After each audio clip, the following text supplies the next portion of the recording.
এটা আদৌ একটা পেন্টিং ছিল নাকি বড়সড় একটা ঝড় ছিল সেটা তো আমি বুঝতেই পারলাম না। তাই বলে চার্জার লাইট হাতে নিয়ে কাজ করতে হবে এটা তো ভাবিনি। তো বন্ধুরা, আজকে তোমাদের সাথে শেয়ার করতে চলেছি এই পেন্টিংটার কথা, যেটা করতে গিয়ে নানান ধরনের ঝড় এসেছিল। তাহলে তোমাদের বলি যে কত রকমের ঝড়ের মধ্যে দিয়ে এই পেন্টিংটা আমি করেছি। তার আগে তোমাদেরকে বলি যে এটা কিন্তু আমার খুব পছন্দের একটা পেন্টিং, যেটা আমি করেছিলাম পানশিলায়। আসলে এই পেন্টিংটা হওয়ার কোনো চান্সই ছিল না। ওই যে প্রথমেই বললাম নানান ধরনের ঝড় এসেছিল, তবে পেন্টিংটা যে আমার মনে লেগে গেছিল।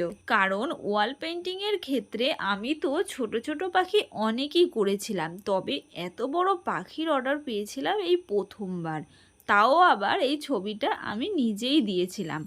অনেক জায়গায় দেখিয়েছি কিন্তু এরকম অর্ডার আগে পাইনি। তাই আমি চাইছিলাম যে কোনো উপায়ে এই অর্ডারটা যেন হয়ে যায়। আর তারপরে ফাইনালি অর্ডারটা আমি পেয়েই গেলাম। তবে অর্ডারটা পাওয়ার পরে সমস্যা যেন আরো বেড়ে গেল। সমস্যাটা ছিল রেট নিয়ে। আসলে আমি যা রেট চেয়েছিলাম বাড়ির লোক সেই রেটে রাজি হয়নি।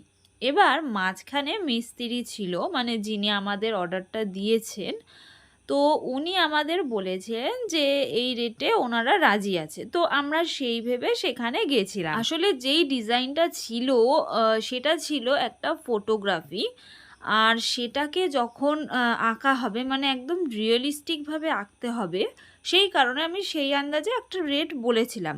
তো তারপরে আমি গিয়ে দেখলাম দেয়াল আমার ধারণারও অনেক বাইরে, মানে দেয়ালটা অনেকটা বড় ছিল। তো সেই নিয়ে একটা গন্ডগোল হলো। গিয়ে দেখলাম দেয়ালেও আবার দুই ধরনের সমস্যা ছিল।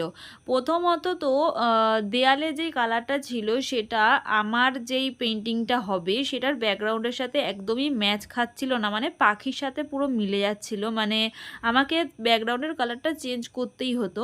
আর আরেকটা যেটা বড়সড় সমস্যা সেটা হলো আমার যে ছবিটা ছিল সেটা ছিল লম্বাতে, কিন্তু ওটা চওড়ায় দেয়ালটা এতটা বড় ছিল যে চওড়ায় করতে গেলে আমাকে এখন ফুল পাতা টাতা সমস্ত কিছু বাড়াতে হতো। সেই কারণে আমরা তো ডিসাইড করেই নিয়েছিলাম যে না, এই ডিজাইনটা এত কম রেটে করা যাবে না। তারপরে বাড়ির লোক আমাদেরকে বললো যে ঠিক আছে, কিছু এক্সট্রা টাকা দিচ্ছি।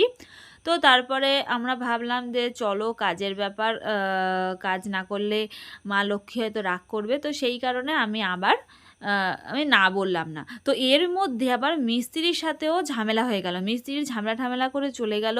তো আমরা লাস্টে কাজটা না করে আর বেরোতে পারলাম না। তো অবশেষে কাজ তো শুরু করে দিলাম। এইবারে কাজ শুরু করতে করতে দেখি যে শুধু কারেন্ট চলে যাচ্ছে।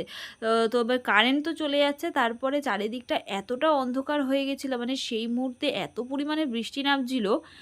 তো প্রথম দিন তো আমরা বাড়িতে চলে এসেছি, তো এইভাবে কদিন বাড়িতে আসা যায়। তো সেই কারণে লাস্টে চার্জার লাইট দিয়ে আমাদেরকে কাজটা কমপ্লিট করতে হলো। মানে কাজটা করতে গিয়ে এত ঝড় এসেছিল, তোমরা ভাবতে পারছো কি কষ্ট করে যে কাজটা শেষ করেছি। তার মধ্যে আবার দেখি পাশে বিয়ে বাড়ি হচ্ছিল, আর বিয়ে বাড়িতে সেই ভোজপুরি গান চালিয়েছে। ভোজপুরি গান শুনলে তো আমার মাথা যায় গরম হয়ে।